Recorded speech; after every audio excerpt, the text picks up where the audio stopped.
Iran ইসরায়েলের সংঘাত সপ্তম দিনে গড়িয়েছে। একে অপরকে লক্ষ্য করে ক্ষেপণাস্ত্র ও বিমান হামলা চালিয়ে যাচ্ছে। বাড়ছে ক্ষয়ক্ষতি, তবে হতাহতের প্রকৃত সংখ্যা নিশ্চিত হওয়া যায়নি।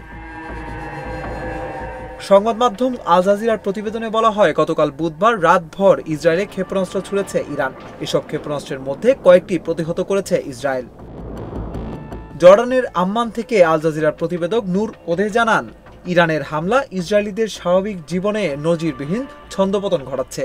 তিনি বলেন, গত 6 দিনে ইসরায়েলিরা এমন একটি অভিজ্ঞতার মধ্য দিয়ে যাচ্ছে যা তারা আগে কখনো দেখেনি। অপরদিকে তেহরান ও এর আশেপাশের এলাকায় বিমান হামলা অব্যাহত রেখেছে ইসরায়েল। নতুন হামলায় হতাহত ও ক্ষয়ক্ষতির তথ্য নিশ্চিত হওয়া যায়নি। তবে ওয়াশিংটন ভিত্তিক হিউম্যান রাইটস অ্যাক্টিভিস্ট জানিয়েছে, ইরান ইসরায়েল যুদ্ধের সপ্তম দিন পর্যন্ত ইরানে ইসরায়েলি হামলায় অন্তত 639 জন নিহত হয়েছেন। আহত হয়েছেন প্রায় 1,500 মানুষ।